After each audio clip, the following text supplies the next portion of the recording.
আমরা যে অমিত হোটেলে ছিলাম সেখান থেকে মেরিন অ্যাকোয়ারিয়াম আসতে টোটোতে মাথাপিছু ভাড়া পড়েছিল 20 টাকা করে। চলে এসেছি বন্ধুরা আজকে মেরিন অ্যাকোয়ারিয়াম দেখতে। আর আগের দিন তো আসতে অনেকটাই রাত হয়ে গেছিলো, দিয়ে এসে একটু রেস্ট নেওয়ার পরে সকালবেলায় 10টা-11টার সময় করে গিয়েছিলাম সমুদ্রে, দিয়ে সমুদ্র স্নান সারার পর এখন একটু রেস্ট নেওয়ার পর এখন এই বিকালবেলা করে চলে এসেছি মেরিন অ্যাকোয়ারিয়াম দেখতে। আর আগের ভিডিওতে তো আপনারা তো দেখেছেন যে বোলপুর শান্তিনিকেতন থেকে দীঘা আসার মধ্যে কি কি করেছি আগের পর্বে, সেগুলো আমি সবই শেয়ার করেছি। এটি হলো দীঘার মেরিন অ্যাকোয়ারিয়াম, যেটি বাইরে থেকে দেখতে ঠিক এই রকম লাগে। আর সামনে যে স্কেলিটনটি আপনারা দেখতে পাচ্ছেন এটি হলো ব্রাইট তিমির স্কেলিটন। আর মেরিন অ্যাকোয়ারিয়াম দেখতে কোনো প্রকার চার্জ লাগে না, এটি সম্পূর্ণ ফ্রি। ভেতরে ভিডিওগ্রাফি বা ফটোগ্রাফি কোনো কিছু অ্যালাউ নাই, তাই আপনাদেরকে এর ভেতরে কি আছে সেটা দেখাতে পারলাম না। তবে অ্যাকোয়ারিয়ামের ভেতরে যেমন মাছ এইসব থাকে, ওইখানেও সেই রকমই মানে নানা ধরনের মাছ নানা রকম অ্যাকোয়ারিয়ামে পরপর সাজানো আছে।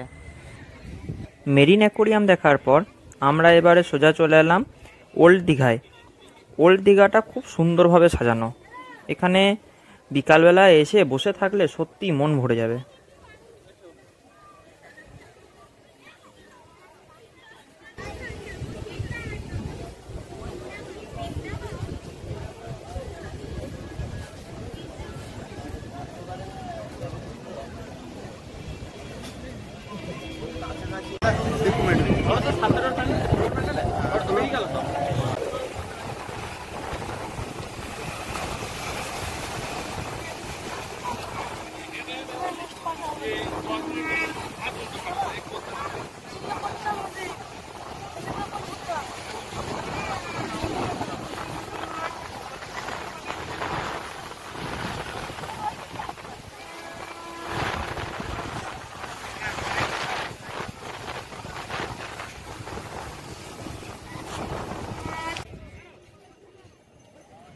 রাতের বেলায় ওল্ড দীঘাটা খুব জমজমাট হয়, তাই আপনারা চেষ্টা করবেন বিকালবেলা বা সন্ধ্যেবেলা করে ওল্ড দীঘা আসার, তাহলে আপনাদের খুব ভালো লাগবে।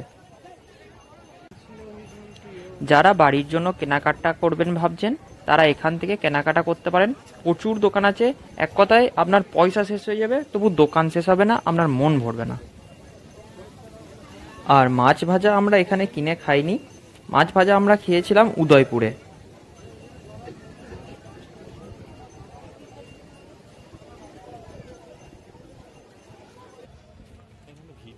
আমি আগেই বললাম ওল্ড দীঘাটা সত্যিই খুব সুন্দর, কিন্তু এটাকে সুন্দর রাখার দায়িত্ব কিন্তু আমাদের। খাবার দাবার খাবার পর সেই প্যাকেটটা যেন আমরা নির্দিষ্ট জায়গা বা ডাস্টবিনে ফেলি, তাহলে আমাদের পরিবেশও সুন্দর থাকবে, পরিষ্কার থাকবে, আমরাও ভালো থাকব।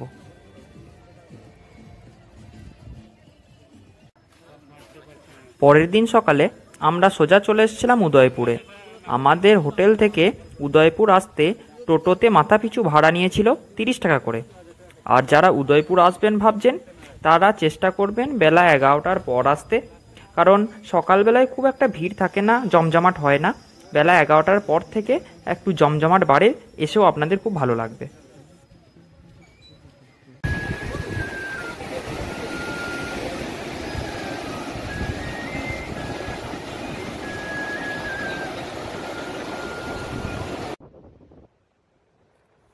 উদয়পুরে সমুদ্রের ধারে এরকম ঝাউ গাছের বন আছে, আপনারা চাইলে এখানে এসে বসে থাকতে পারেন, সময় কাটাতে পারেন, ফটোগ্রাফি করতে পারেন। দারুণ সুন্দর ছবি আসছিল।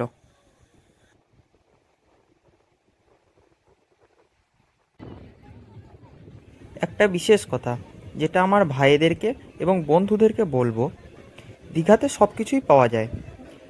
তোমরা দীঘা ঘুরতে এসো, আনন্দ করো, মজা করো, খেলাধুলো করো, সমুদ্রের ধারে বসে থাকো, বসে বসে মাছ ভাজা খাও, সব কিছু করো, কিন্তু এমন কোনো কাজ করে বসো না যাতে পরবর্তীকালে কোনো সমস্যার সৃষ্টি হয়।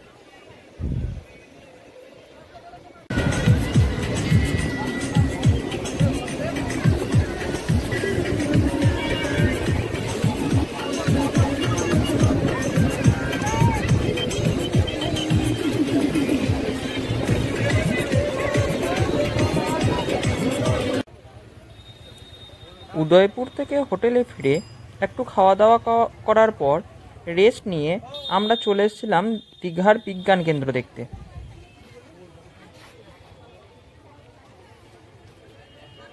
তবে এখানে ঢোকার প্রবেশ মূল্য 40 টাকা। তবে অন্য কোনো শো দেখতে গেলে আলাদা করে টাকা আপনাদেরকে পে করতে হবে।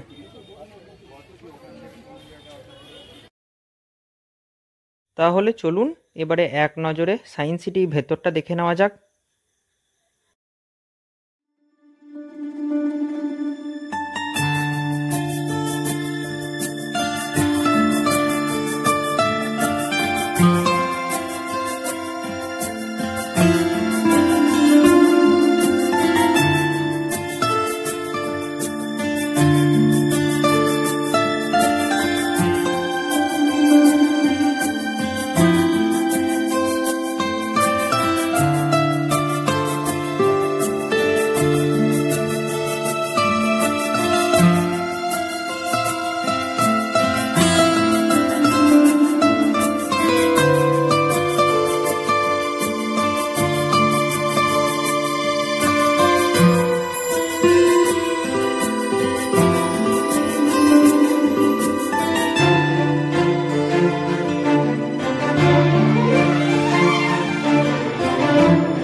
দীঘার বিজ্ঞান কেন্দ্র দেখার পর এবারে আমরা সোজা চলে এসেছিলাম ঢেউসাগর পার্কে।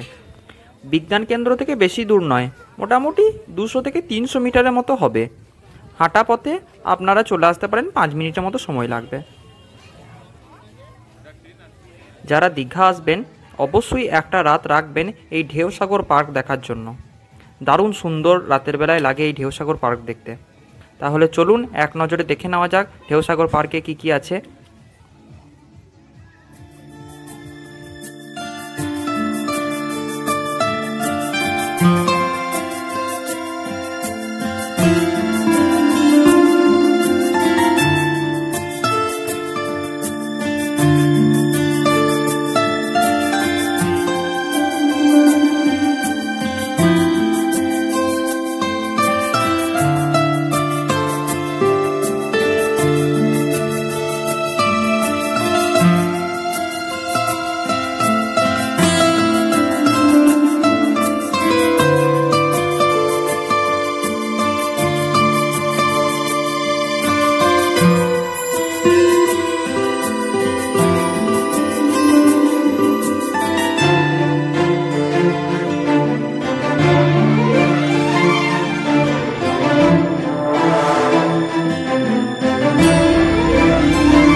চলে এসেছি বন্ধুরা আজকে আমাদের দীঘা ভ্রমণের লাস্ট সাইট সিন দেখতে। আমরা চলে এসেছি মোহনায়। সকালবেলায় উঠি, প্রথমে একটু ফ্রেশ হয়ে মোহনায় চলে এলাম। আর চলুন তাহলে দেখা যাক মোহনায় কী কী জিনিস আছে।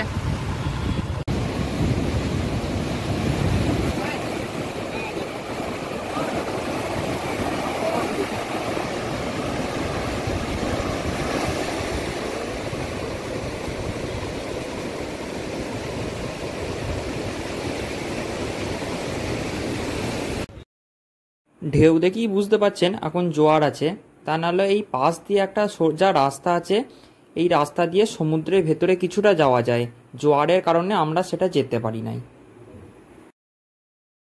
আর আপনারা যারা ওখান থেকে মাছ আনবো ভাবছেন, এখানে একটা মাছের মার্কেট আছে, আপনারা চাইলে এখান থেকে মাছ নিতে পারেন। পেটিতে ভরে একদম সুন্দরভাবে প্যাকিং করে দেবে, আপনাদের নিয়ে আসতে কোনো অসুবিধা হবে না। তাহলে ভিডিওটা এখানেই শেষ করছি, দেখা হচ্ছে নতুন কোনো একটা ভিডিওতে।